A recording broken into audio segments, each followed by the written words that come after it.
ፈንቅል ኤሪ ሚዲያ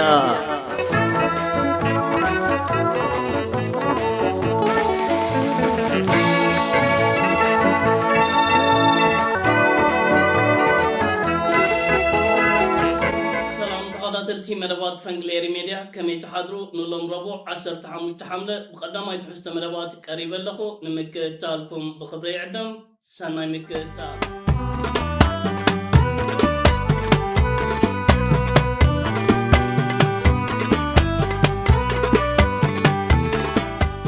تغادتلتي بتي قدامي نريو اقداس زعبا مسنفلم اما بل 21 كفل زمن زتفلا لهجرات بجبنات سرقي قتلت كنا وتا نكتاتلينا كسابتن زمع بلا زبال هجرات كم بعل امريكان كالوت هجرات اوروبان بزي نجرات زي تناويتن حدا كابتي ام محبراو مراقبيتات از جبناتن زتفلا ليسركن عبيتي ارستاتن زعباتاتن كون اب زتفلا لي اقاطاميتات نعزبينا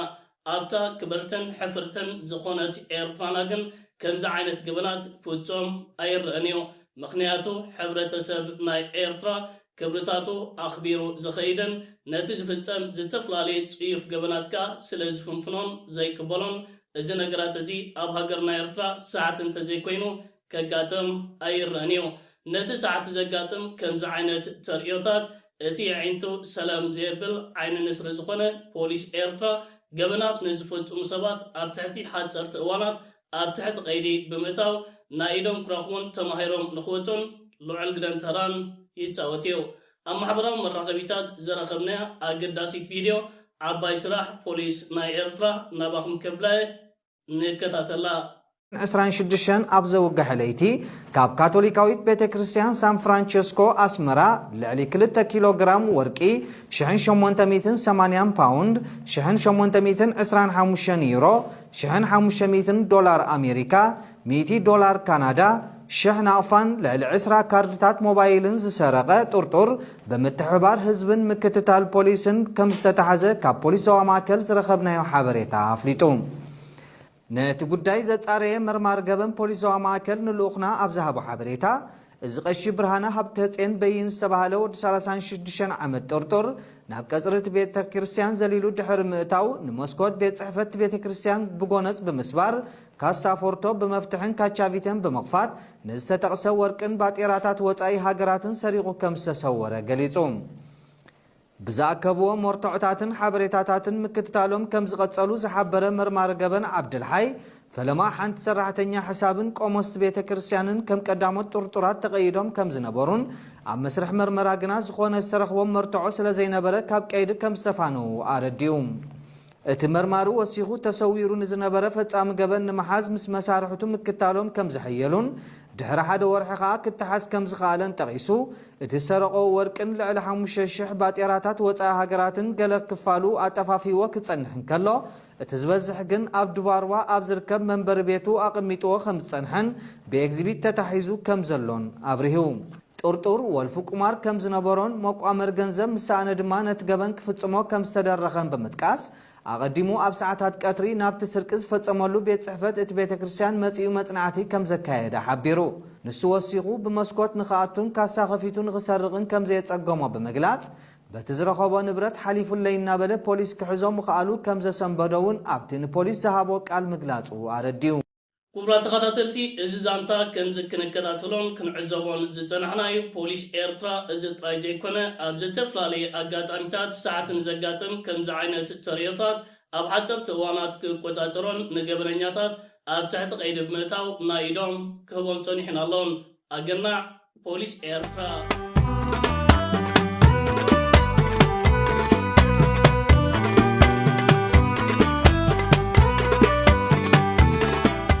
تغادتلتي نابتي كلاي نوري زعبا كنسغرينا عقل صايب زركب زلو سرعات بلصقنا نابزنابتن اب مبال تصميدو يركبوا ابزلو وان ساعتن نتولت كلل تግራይ اوشت አዲስ አበባ زركبو كمون نيرتاوያን باس ገዳድ اب መስቀል አደባባይ ተቃውሞ ሰልፍ ከካይዶ መንቀሳቀሳት የካይድ ከምዘሎ ካብ አዲስ አበባ ኡሙናት መንጭታትና ሐብሬታታት ከቡና ቀነሞን يركبናለው ናይ በዓል ጌታቸው ረዳን ጻድቃንን አፈኛታት اب ማህበራዊ መራኸቢታት كمزا بسكرين نكتاتلون نعزبون زلنا ኣብ ከተማ ኣዲስ ኣበባ 1.5 ሚልዮን ተጋሩለው ኤርትራውያን 700,000 ዝበጽሑ ስለዚ እቲ ናይ ተቃውሞ ሰልፊ ኣብ መስቀል ኣደባባይ ዝካየድ ብዙሕ ሰብ ክርከብ ኣለዎ ዝብል ኣብ ፌስቡክ ምምጻእ ጎስጓሳት የካይድለው እዚ ክግበር ዝቐነየ ጎስጓሳት ኤርትራውያን ኣብ ከምዚ ዓይነት ናይ ተቃውሞ ሰልፊ እንተዘይ ተሳቲፎም ኣብ ልዕሊኦም ስጉምታት ክውሰድን ናብ ካምታት ክዳጎኑን ክግፈፉን ምዃኖምን ካልእ ካብቲ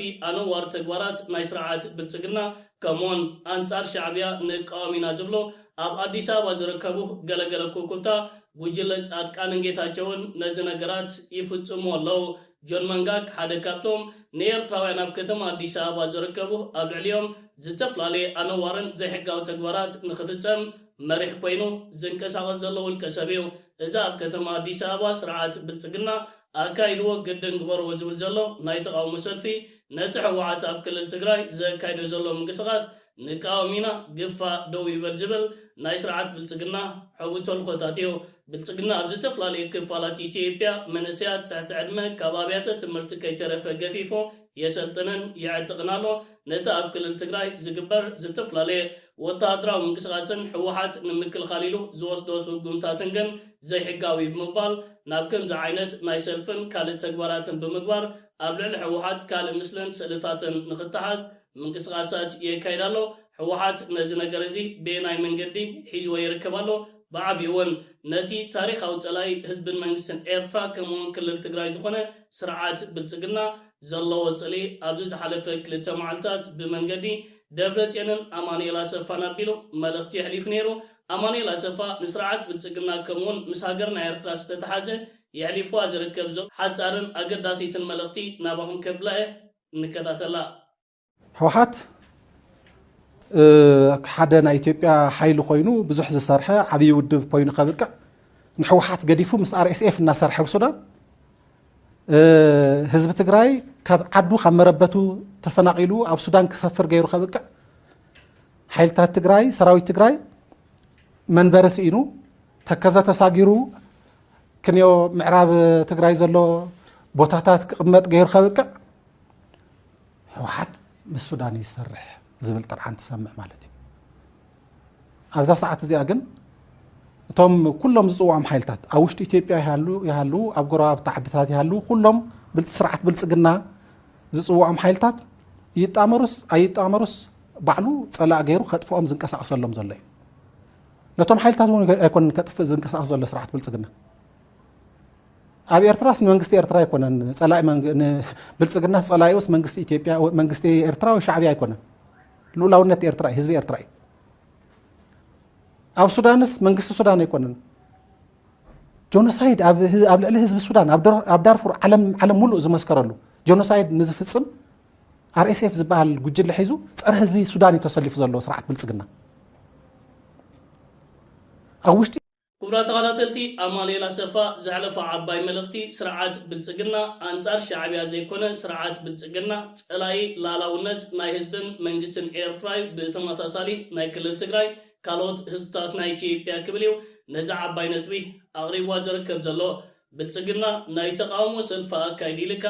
ኣብ ጎደናታት ኣዲስ ኣበባ ወፂኻ ተቃውሞ ሰልፊ ተካይድ እንተዳ ኮንካ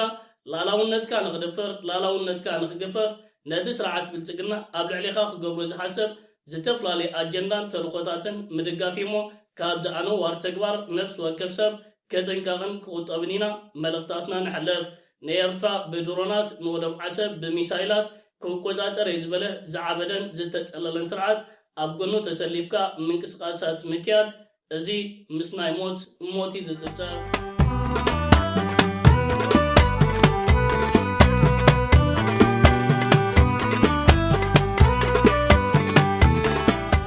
ተኸታተልቲ ናብ ሳልሳይ ናይ መወዳእታ ንሪኦ ዛዕባ ምስ እንሰገር ኣብ ሞንጎ ኢትዮጵያን ቤላሩስን ተፈጢሩ ዝርከብ ዘሎ ምስሓብ ኣብ ዝለዓለ ጥርዙ ከም ዝበፅሐ ሎሙን እኮ መራኸቢታት ፀብፃባት ይዘርጋሕ ኣለዋ እዘን መራኸቢታት ኣብዚ ዝሓለፈ 2 ዓመታት ኣብ ሞንጎ ኢትዮጵያን ቤላሩስን ዝተፈላለዩ ናይ ጦራት ዕድጊ ተፈፂሙ ነይሩ ብመሰረት እዚ ዘካየድዎ ስምምዓት ቤላሩስ ንኢትዮጵያ ናይ ቢልዮናት ዶላራት ወታደራዊ ጦራት ብፍላይ ከዓ ምስ መከላኸሊ ስርዓተ ናይ ነፈርቲ ከምኡውን ነፈርቲ ኩናት ነዚ ሃገር ቀሪባትላን ሸይጣትላን ነይራ እቲ ካብ ቤላሩስ ዝመፀ ዝተፈላለዩ መሳለጥያን ኣጦራትን አውሽት መሬት ኢትዮጵያ ምስአተወ ብጎቦ ክሰርሕ አይካለን ስርዓት ብልጽግና ንቤላሩስ ኪላታት ኣብ ምስዳድ ነቲ ኩነታት ክተጽንዖ ኣምሳዮ ሓድሽ ዝኾነ ዕድቅን ኣጽዋራትን ንኢትዮጵያ ክተረክብ እንተዘይኮይኑ እቲ ምስራዕ ኣብዩ ዝርከብ ዘሎ ወተሃደራዊ ኣጽዋራት ተጸጊኑ ናብ ንቡር ስራሕ ንኽምለስ ናብቲ ሃገር ዘቕረቦ ሓያል ጻውዒታት እዩ ነይሩ።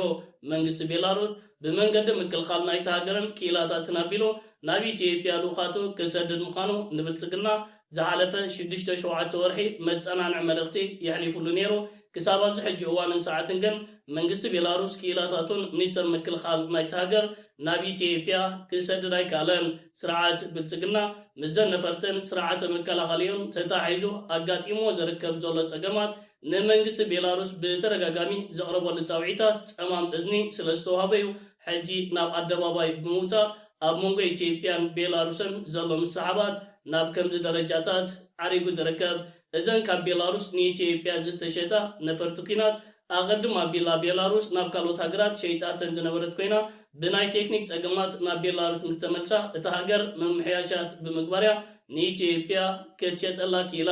ከም በዓል ብርሃኑ ጁላ እዘን ነፈርቲ ናብ ኢትዮጵያ ምስ መጻ ፕሮፓጋንዳ ክሰርሕለን ተራየን ነይረን። እተን ነፈርትን ከምኡውን ካልእ ኣጽዋራት ንኢትዮጵያ ዝተዋህበ ዝዓከሰ ብልጽግና ምስራሕ ምስ ኣበዮ ምስታ ታሪኻዊት ማሕዘና ዝበላ ቤላሩስ ኣብ ከምዚ ዓይነት ናይ ቅርሕንቲ ተግባራት ኣትዩ ይርከብ። ብልጽግና ድሮናት ኣለኒ ነፈርቲ ኩናት ኣለኒ ነቲ ዘካየድ ኩናትካ ብርሑቕ ብምዃኔ ዘካይዶ ከም ዘይበለ እተን ዝቐረበን ዕጥቅን ኣጽዋራትን ዓኪሰን ኣብ ከምዚ ዓይነት መንገዲ ምውዳቑ ኣዝዮ ዘሐጉስ እዩ። ክቡራት ተኸታተልቲ ፈንቅል ኤሪ ሜድያ ንሎሚ ኣዳለዩ ዝነበርኩ ቀዳማይ ትሕዝቶ መደባት እዚ ክትከታተልዎ ዝጸናሕኩም እዩ ዝመስል ነይሩ። ኣብ ናይ ምሸት ብካልእ መደባት ክሳብ እንራኸብ ሰላም ወሰናይ ኣብ ዘለኹሞ ብሩኽ መዓልቲ ደቅረ